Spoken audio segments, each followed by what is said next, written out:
아무리 봐도 오늘 오찬은 이재명 대통령과 정청래 대표 두 분이서 하는 게 맞는 것 같습니다. 한 손으로는 등기에 칼을 숨기고 한 손으로 악수를 청하는 것에 대해서 응할 수는 없는 노릇입니다. 굉장히 개인적으로 청와대에선 유감스러운 것은, 청와대 입장에서 유감스러운 것은 국회 상황과 연계해서 대통령과 약속된 일정을 취소한 것에 대해서 매우 유감스럽게 생각합니다. 특히 오전에 국민의힘 입장에서 마치 국회 상황을 대통령실과 연계해서 설명한 것은 매우 부적절합니다.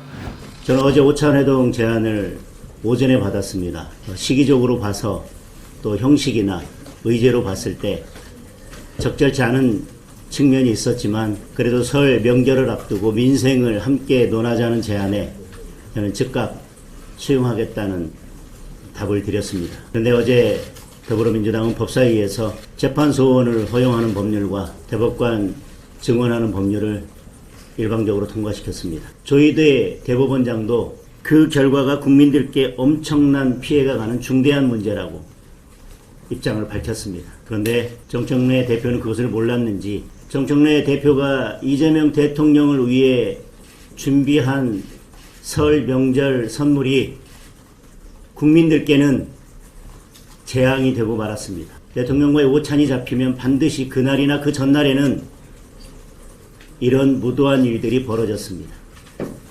우연도 겹치면 필연입니다.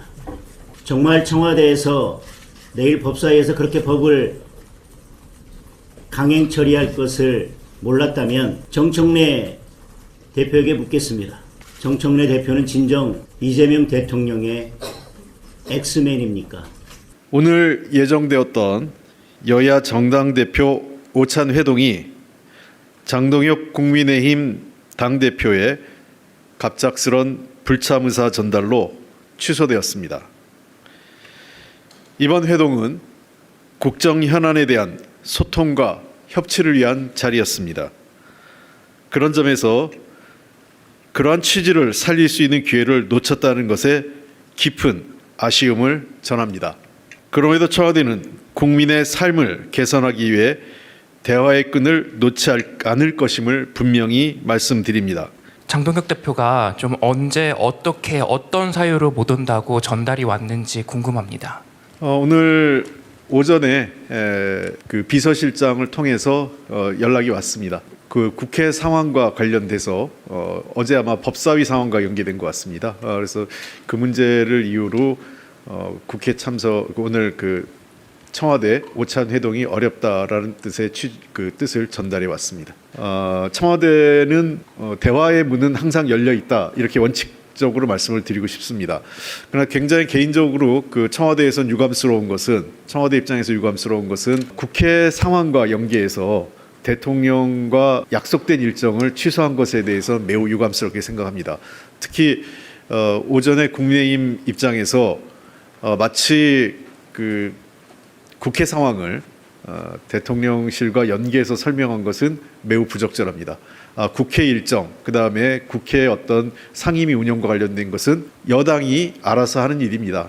그 과정에서 대통령실, 청와대가 어떠한 형태의 관여나 또는 개입 이런 것은 전혀 없습니다. 그런데 그러한 국회 일정을 이유로 해서 예정된 오찬 일정을 취소한 것은 매우 유감스럽다 이렇게 보입니다. 오늘 그 오찬 취소 관련해서 대통령께서는 혹시 어떤 반응 보이셨는지 좀 궁금하고요. 그리고 오늘 날짜가 사실은 어제 법사위가 예정돼 있었던 거기 때문에 오늘로 시점을 잡은 것은 혹시 야당의 의지였는지 아니면 청와대에서 하신 건지 좀 궁금합니다. 대통령께서는 특별한 말씀을 없으셨습니다.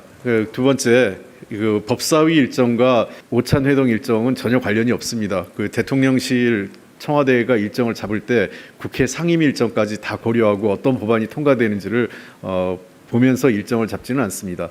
이미 관련된 브리핑 내용들이 오찬회동이 발표될 때 말씀드렸지만 어제 제안은 어제 오전에 제가 장동혁 대표에게 연락을 드리면서 시작이 된 건 맞습니다만 이미 제가 장동혁 대표 예방을 오래전에 했을 때 그 당시에 장동혁 대표가 형식의 구애 없이 대통령과의 만남을 요청을 했었고 제가 그 들은 말씀을 대통령께 잘 전달을 하겠다고 말씀을 드린 바 있습니다.